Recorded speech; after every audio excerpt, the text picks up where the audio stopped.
Hello everyone, welcome to our channel Education Hotspot. So class 12th के board examination अब बहुत पास आ चुके हैं। आप में से काफ़ी लोग बहुत अच्छे से तैयारी ऑलरेडी कर चुके हैं, रिवीजन कर चुके हैं। अब तक आप लोग अपने प्री बोर्ड्स वगैरह प्रैक्टिस मॉक टेस्ट सब दे चुके हैं। सो काफ़ी बच्चों का पूरा पूरा सिलेबस प्रिपेयर है। But there are also some student जो थोड़ा वरिड हैं चीज़ों को लेके। फैक्ट्स याद नहीं हो रही हैं, चीज़ें कवर नहीं कर पाएंगे। मतलब बहुत सारी चीज़ें हैं कि जब टेस्ट देने जाते हैं, पेपर देने जाते हैं, तो क्वेश्चंस ऐसे लगते हैं कि हमने प्रिपेयर ही नहीं की है चीज़ें। कहाँ से क्वेश्चंस पूछे जा रहे हैं। सो देखिए, हर चीज़ का जो बेस है दैट इज़ एनसीईआरटी। चीज़ें यहाँ से बाहर तो नहीं आ रही हैं। बट क्या है कि कुछ चीज़ें हम आउट ऑफ इग्नोरेंस, क्योंकि हमने बहुत डिटेल में चीज़ों को गो थ्रू नहीं करा है, तो हम आउट ऑफ इग्नोरेंस कुछ चीज़ें छोड़ देते हैं। तो यहाँ पे in this video series I am going to cover these hidden fact from your book. Generally हम लोग जो है आपके बुक के जो बॉक्सेस होते हैं, जो सोर्सेज होते हैं, सोर्स बेस्ड जो ये बना रखे हैं, इन चीज़ों को छोड़ के सीधा मेन स्ट्रीम चैप्टर या फिर चैप्टर की समरी कहीं से पढ़ लेते हैं किसी हेल्प बुक से। और जो बॉक्स में डिटेल है, समटाइम यहाँ पे बहुत इंपॉर्टेंट नेम, डेट्स, ये सब चीज़ें होती हैं जो छूट जाती हैं, जिनसे एग्जाम में डायरेक्ट क्वेश्चन बनते हैं। So here I am solving this problem of yours. यहाँ पे आप लोग मेरे साथ ये जितने भी बॉक्स और सोर्स बेस्ड क्वेश्चन है वो सब डिटेल में पढ़ेंगे, राइट।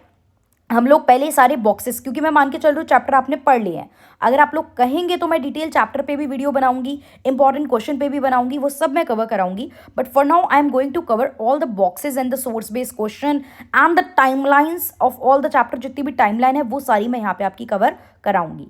डन। चलिए बात कर लेते हैं। अब यहाँ पे चैप्टर, यहाँ थीम है 15। अब ये जो मैं कवर कर रही हूँ वो board as well as CUET के परस्पेक्टिव से कर रही हूँ, राइट। क्योंकि आपके 1 मार्कर जो क्वेश्चन आते हैं, कई बार फैक्चुअल क्वेश्चन जो आते हैं वो बोर्ड में तो आ ही आ रहे हैं, CUET में भी आ रहा है, डोमेन सब्जेक्ट है। सो ये दोनों की तैयारी आप लोगों की, एक तीर से यहाँ पे 2 निशाने हमारे हो रहे हैं। क्लियर। सो आप लोग, बहुत से बच्चे हो सकता है बोर्ड से पहले देखें, बहुत से बच्चे हो सकता है CUET का जब प्रिपेयर कर रहे हो डोमेन रिवीजन के टाइम पे ये वीडियो देखें। तो दोनों परस्पेक्टिव से आप लोगों के लिए very very very important part रहने वाला है। प्लस जो भी 12th में ओमिटेड है, जो भी 12th में आप लोगों की चीज़ें नहीं आ रही हैं, जो चैप्टर CBSE ने आपका ओमिट किया हुआ है, that will be there in your like, वो आपका रहने वाला है 12th डोमेन के सिलेबस में। तो वो चीज़ आपको कवर करनी ही करनी है। डन। अब आप देख रहे हैं इमेज, यहाँ पे आप देख रहे हो कि क्या हो रहा है। कॉन्स्टिट्यूशन जो है वो साइन किया गया था दिसंबर 1949 में, आफ्टर 3 ईयर्स ऑफ डिबेट। अब आपका जो कॉन्स्टिट्यूशन है ना, उसको बनने में total 2 years 11 month and 17 to 18 days का हमें समय लगा था। तो अप्रॉक्स आप मान के चल रहे हो कि आपको 3 साल लग चुके हैं बनाने में। बन के कंप्लीट हो गया था 26 नवंबर को 1949 को। इस दिन हम लोग कॉन्स्टिट्यूशन डे भी सेलिब्रेट करते हैं, राइट। कॉन्स्टिट्यूशन डे आता है, लेकिन फिर हम क्यों रिपब्लिक डे जनवरी में मनाते हैं? लाइक 26 जनवरी को इसको इन्फोर्समेंट में लाया गया, आपके और मेरे बीच लाया गया। तो कंप्लीट नवंबर में होने के बाद भी ये 2 महीने का हमने वेट क्यों करा? Because there is a historical reason behind that. ये डेट हमारे लिए बहुत इंपॉर्टेंट थी। क्यों इंपॉर्टेंट थी? बिकॉज 26 जनवरी 1930 में, 1930 26 जनवरी के दिन ही आपके जो JL नेहरू थे, जवाहरलाल नेहरू थे, उन्होंने पूर्ण स्वराज डिक्लेयर किया था। ही सेड कि अब हमें ब्रिटिशर से आधी अधूरी आज़ादी नहीं चाहिए, वी नीड कंप्लीट इंडिपेंडेंस। उसके पीछे भी कहानी थी, but we will not go into that right now. हम बस ये देखेंगे कि ये 26 जनवरी 1930 हमारे लिए इंपॉर्टेंट थी, क्योंकि नेहरू जी ने पूर्ण स्वराज डिक्लेयर किया था। याद रखना, किसने किया? नेहरू जी ने। कब करा? जनवरी 1930 में। और उस दिन के बाद उन्होंने कहा था कि हम अपना इंडिपेंडेंस डे सेलिब्रेट करेंगे इसी दिन। लेकिन हमने देखा कि इंडिपेंडेंस मतलब आज़ादी तो वो हमें कब मिल चुकी थी? 15 अगस्त को मिल चुकी है। तो अब इंडिपेंडेंस तो हमारा कब आ रहा है? 15 अगस्त को आ रहा है। सो दैट्स वाई इस डेट की रिलेवेंस को बरकरार रखने के लिए, जो 20 साल से एक इंपॉर्टेंट दिन हमारे लिए रहा था, हमने आगे चल के कॉन्स्टिट्यूशन यहाँ रेडी होने के बाद भी उसको जनवरी में इन्फोर्समेंट में लेके आए। क्लियर? थोड़ा बैकग्राउंड समझ में आया होगा। मैं सिर्फ इस बॉक्स की बात करूंगी, मैं पूरी फ्रेमिंग ऑफ कॉन्स्टिट्यूशन पे अभी I will not go into the detailed discussion. But आप देखेंगे यहाँ लिखा हुआ है Indian constitution which came into effect on 26 January 1950। Question पूछे कब इफेक्ट में आया, इन्फोर्समेंट में आया? जनवरी 1950। कब रेडी हो गया था? 26 नवंबर 1949, राइट। कॉन्स्टिट्यूशन डे कब आता है? 26 नवंबर 1949। क्लियर? अब has the dubious distinction of being the longest in the world. सबसे लॉन्गेस्ट है, मैंने आपको बताया भी, टाइम भी बहुत ज़्यादा लगा है इसे लिखने में। लॉन्गेस्ट है क्योंकि डाइवर्सिटी इतनी है हमारी कंट्री में, हर एस्पेक्ट को देखना था। अभी जस्ट कॉलोनी से फ्री हुए हैं, हम तो गवर्न कर ही नहीं रहे थे कंट्री को, ब्रिटिशर गवर्न कर रहे थे, तो बहुत सारी चीज़ें हमें देख के चलनी थी। But its length and complexity are perhaps understandable, समझ में आता है, क्योंकि अगर आप अपनी कंट्री का साइज और डाइवर्सिटी देखोगे तो ठीक है, इतना टाइम हमें लगा, तो there is a reason behind that. At independence India was not merely large and diverse, सिर्फ बड़ी और डाइवर्स नहीं थी, लेकिन डिवाइडेड भी थी बहुत ज़्यादा अलग अलग फॉर्म में। As constitution design to keep the country together, constitution बनाया जा रहा है ताकि कंट्री एक साथ रहे और उसको आगे हम लेके चल सके, तो इसीलिए उसका इलाबोरेटिव होना और उस पर क्लियरफुली वर्कड होना बहुत ज़रूरी है। For one thing it sought heal wounds of the past and present, मतलब पुराने जो घाव है उनको भरे, और लाइक जितने भी पुराने जख्म जो हैं वो हम लोगों के पुराने जख्म को भरे, कास्ट एंड कम्युनिटीज़ को लेके जो डिस्क्रिमिनेशन था वो हटे और सब लोग मिलके एक साथ आए। For another it sought to nurture democratic institution, मतलब कुछ लोग ये बोल रहे थे कि भैया पुरानी चीज़ों को ये ख़त्म करे, कुछ लोगों का ऑब्जेक्टिव सीधा सीधा ये भी था कि डेमोक्रेसी आए कंट्री में, राइट। जो आपका, क्योंकि बहुत लंबे समय से हमारे यहाँ हिरार्की और हिरार्की वाला पार्ट रहा था कि एक के बाद दूसरा, उसका बेटा, तो डेमोक्रेसी आनी चाहिए, people will choose there like representative, ये सिस्टम आ जाना चाहिए। कॉन्स्टिट्यूशन जो था वो फ्रेम किया गया बिटवीन दिसंबर 1946 एंड दिसंबर 1949, मैंने आपको बताया इतना टाइम यहाँ पे हमारे कॉन्स्टिट्यूशन को फ्रेम होने में लगा था। During this time it's draft were discussed clause by clause in the assembly. अच्छा, कॉन्स्टिट्यूशन बनाने का काम हुआ कहाँ पे, एक असेंबली बनाई गई थी, कॉन्स्टिट्यूएंट असेंबली, उसके थ्रू हुआ और एक एक प्रपोजल को पढ़ा गया। यहाँ पे एक कमेटी भी थी जो फाइनल जो चीज़ों को ड्राफ्ट को प्रपोज को फाइनल करती थी, ड्राफ्टिंग कमेटी, जिसके चेयरमैन कौन थे, जिसके चेयरमैन थे B.R. अम्बेडकर, आगे जाके नाम आएगा ज़रूर उनका इस चैप्टर में, बिल्कुल फादर ऑफ कॉन्स्टिट्यूशन भी कहलाए जाते हैं वो। B.R. Ambedkar chairman of the drafting committee भी थे। बहुत सारी कमेटी बनाई गई थी असेंबली में, कोई कमेटी किसी स्पेसिफिक ऑब्जेक्टिव पे काम करेगी, हर पर्पस के लिए अलग अलग कमेटी थी कि आप इस चीज़ पे जो भी बेसिक आपकी आइडियोलॉजीज, जो भी चीज़ें आप ऑब्जर्व करें और लिख के लाओ, and then we will included in the constitution. तो ये चीज़ यहाँ पे बताई गई। देन 11 सेशन टोटल हुए असेंबली में, 11 सेशंस हुए। सीधा सीधा क्वेश्चन आ सकता है कितने सेशन हुए, 11 सेशन हुए, with sittings spread over 165 days तक सिटिंग चली। In between session the work of revising and refining the draft was carried out. पहले तो लिखा पूरा कॉन्स्टिट्यूशन, फिर हर ड्राफ्ट को पढ़ा, 2-3 रीडिंग हुई है उसकी प्रॉपर कॉन्स्टिट्यूशन की, राइट। फिर उसको रिवाइज करना, उसको रिफाइन करना, चेंजेस लाना, ये सब करे गए by the various committees and सब कमिटीज। अब यहाँ पे क्या लिखा है, अगर आपके पास पॉलिटिकल साइंस सब्जेक्ट है तो they are saying from your political science text book you know what constitution of India is. 11th से पता चल गया होगा कि कॉन्स्टिट्यूशन क्या है, और आपने देखा है कि इसने इंडिपेंडेंस से अब तक क्या क्या काम करे हैं। ये चैप्टर उसके पीछे की बात चल रही है, थोड़ा बैकवर्ड स्टोरी चली गई। कॉन्स्टिट्यूशन बन गया, आगे क्या हो रहा है देख लिया, लेकिन वो बना कैसे, वो चीज़ का है कैसे आई, कॉन्स्टिट्यूएंट असेंबली फ्रेम होना, ये सब चीज़ें इसके बारे में यहाँ पे बात की गई है। क्लियर। अब I am not going into the chapter this discussion, ये सब पे मैं अभी नहीं आ रही हूँ, मैं सिर्फ बॉक्सेस पे जाऊंगी और चीज़ों पे जाऊंगी। यहाँ पे आप ये इमेज देख रहे हैं, कुछ बिल्डिंग, कुछ काइंड ऑफ में कुछ टूटा हुआ दिख रहा है यहाँ पे। सो ये क्या है, image of desolation and destruction continue to haunt member of its constituent assembly, right. ये कुछ असेंबली का इमेज है, इससे कुछ डायरेक्ट ऐसे क्वेश्चन बन नहीं सकता है। यहाँ पे आप देखेंगे एक और फिगर है, आप देख पा रहे हैं, तो यहाँ पे here Nehru ji is here, right, Nehru ji is hair.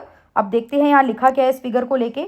Jawaharlal Nehru speaking in the constituent assembly at midnight on 14 August, 14 अगस्त मिडनाइट को उन्होंने यहाँ पे बोला था इंडियन इंडिपेंडेंस के टाइम पे। It was on this day that Nehru gave his famous speech, जो किस लाइन से बिगिन होती है, यहाँ पे उन्होंने अपनी ट्रस्ट विद डेस्टिनी स्पीच दी थी। पूछा जा सकता है किसने दी थी, नेहरू जी ने दी थी। पूछा जा सकता है कब दी थी, ऑन 14 अगस्त 1947।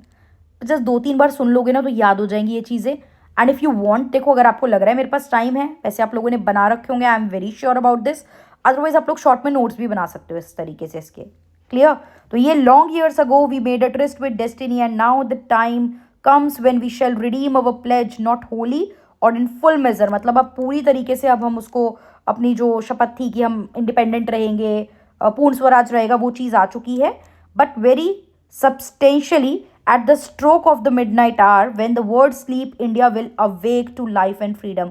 जब पूरा वर्ल्ड सो रहा है इंडिया जागेगा फ्रीडम के लिए, आज़ादी के लिए। ये सीधी लाइन आपसे देके पूछ सकता है that who said this line, at the stroke of midnight hour when the world sleep, या सीधा ये दे देगा when the world sleep India will awake to life and freedom.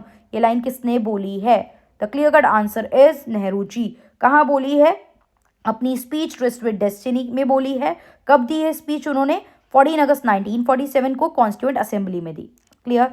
I hope जो क्वेश्चन बन सकते हैं जितने यहाँ से क्लियर हुए होंगे आप लोगों को। इसी तरीके से हम पूरी चीज़ें पढ़ेंगे, राइट। ये चैप्टर तो यहाँ पे ये चीज़ें हैं। फिर अगला फिगर देख लेते हैं। यहाँ पे आई थिंक असेंबली में कुछ लोग बैठे हुए हैं, आप देख सकते हो हमारे जो लीडर थे उस समय के, वो यहाँ आपको कॉन्स्टिट्यूएंट असेंबली में देखने को मिल रहे हैं। तब तो लोकसभा राज्यसभा नहीं बना था ना उस समय पे, तो असेंबली हुआ करती थी, तो जो कॉन्स्टिट्यूशन लिख रही थी, तो यहाँ पे लोग दिख रहे हैं। तो यहाँ पे ये लिखा है the constituent assembly in session, मतलब एक सेशन दिखाया गया कॉन्स्टिट्यूएंट असेंबली का। एंड सरदार वल्लभ भाई Patel is seen seated second from the right. यहाँ पे हमें दिख रहे हैं बैठे, यहाँ पे ये सरदार वल्लभ भाई पटेल की अगर मैं बात करूँ तो ये आपको दिख रहे हैं। और सरदार वल्लभ भाई पटेल के बारे में आपको ये पता होगा, नहीं पता है तो अब याद रख लीजिए कि he was the first home minister. I think आपको पहले प्राइम मिनिस्टर तो पता होंगे, आप लोग मुझे कमेंट करके बताएंगे पहले प्राइम मिनिस्टर कौन थे असेंबली सॉरी कंट्री के, और पहले प्रेसिडेंट कौन थे, फर्स्ट होम मिनिस्टर मैंने यहाँ पे आपको बता दिया है। देन एक आप जब बार बार असेंबली की बात कर रहे हो ना, तो एक चीज़ आपको और ध्यान रखनी है। कॉन्स्टिट्यूएंट असेंबली बनाई तो गई, लेकिन इधर जब ये सारे लोग बैठे होते हैं तो एक पर्सन होता है जो सामने बैठा होगा, जो सामने हाउस को एड्रेस करता है, जो भी सेशन चल रहा होता है। तो असेंबली को जब एड्रेस करना था, जब पहले दिन असेंबली मीटिंग के लिए बैठी थी, तो उसके जो थे फर्स्ट प्रेसिडेंट बनाए गए। अच्छा, पहले दिन मिले हो तो इलेक्शन वगैरह तो करा नहीं गया था उस समय पे। उस समय ये देखा गया कि जो सबसे बड़ा और सबसे ज़्यादा एक्सपीरियंस है ना, उसको प्रेसिडेंट बना देते हैं। तो जो पहले प्रेसिडेंट बनाए गए थे, टेम्परेरी बोल सकते हैं ना उन्हें, फर्स्ट टेम्परेरी प्रेसिडेंट। तो पहले टेम्परेरी प्रेसिडेंट जो थे उनका नाम क्या था? क्योंकि देखो chapter is all about that, तो क्वेश्चन तो ये आ सकता है। तो पहले टेम्परेरी प्रेसिडेंट का नाम की अगर मैं बात करूंगी तो वो थे doctor Sachchidanand Sinha. Doctor Sachchidanand Sinha. And in the next meeting फिर इलेक्शन के थ्रू आपके प्रेसिडेंट चूज कर लिए गए असेंबली के। वो कौन थे? परमानेंट प्रेसिडेंट की मैं बात करूं तो फर्स्ट परमानेंट प्रेसिडेंट थे doctor Rajendra Prasad. First permanent president थे डॉक्टर राजेंद्र प्रसाद। क्लियर? चलिए, तो यहाँ तक हमने बात कर लिया। आई होप आप लोगों को चीज़ें क्लियर हुई होंगी। ये 15.4 तक हमने बात करी है। In the next class we will cover the further boxes of this. अभी मैं ये 15.5 इमेज तक आप लोगों को यहाँ पे एक्सप्लेन कर रही हूँ चीज़ें। लेट्स सी, यहाँ लिखा हुआ है, ये आप देख रहे हो कुछ चेयर्स हैं, टेबल है बीच में, few members are like seated and they are discussing something.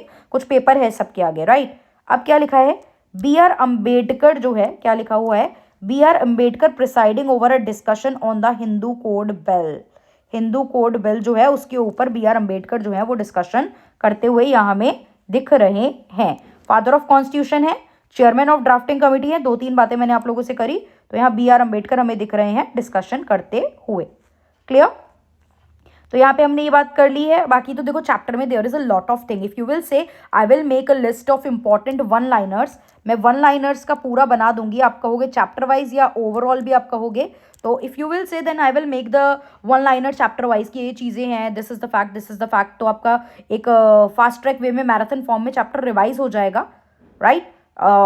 बाकी तो आप लोग अभी तक पढ़ भी चुके होंगे चीज़ों को, but if you will say I can make a revision marathon video in the form of one liner की पूरा चैप्टर आपका रिवाइज हो जाए। डन। इस वीडियो में इतना ही रखते हैं। नेक्स्ट वीडियो में I will cover the remaining part of this chapter. And if you like this कि इस तरीके से चीज़ें आप लोगों को समझ में आ रही हैं, then do mention it in the comment box. I will try to make more videos like that. I will try to make more content like this, so that आप लोग बाकी सब्जेक्ट में भी और इस पूरी हिस्ट्री में भी चीज़ें कवर कर सके जल्दी से जल्दी। आई विल ट्राई कि विद इन अ वीक मैं आप लोगों का हिस्ट्री एंड अदर सब्जेक्ट के भी ये सब कवर कर दूँ टॉपिक इस तरीके से, सो दैट आप उसको टाइमली रिवाइज कर सके और अपने एग्जाम के लिए अच्छे से प्रिपेयर हो सके। और जो माइन्यूट से माइन्यूट पॉइंट्स एंड डिटेल्स होती हैं आप लोग उन सबको डिटेल में कवर करें और कोई चीज़ हमसे ना छूटे। Okay, so that's all for this. If you like this session, if you like थोड़ी बहुत चीज़ें आप लोगों को समझ में आई हैं, देन मेंशन करेंगे। और please share it with all your friends so that maximum people तक ये चीज़ें पहुँचे and they can get the benefit out of this. उनको भी बेसिक चीज़ों का बेनिफिट मिले। डोंट थिंक यार हम पढ़ लेते हैं बाकियों को नहीं बताते हैं, kind of thing. Just share it with the maximum people. And if you have any doubt, any confusion regarding anything, then you can ask it. आप उसको कमेंट बॉक्स में मेंशन कर सकते हैं या फिर एजुकेशन हॉटस्पॉट के इंस्टाग्राम पे आप मुझे मैसेज कर सकते हैं। Clear? So that's all for this. Thank you everyone for watching. See you in the next class with the remaining part of this chapter and with the other chapter also. Thank you everyone.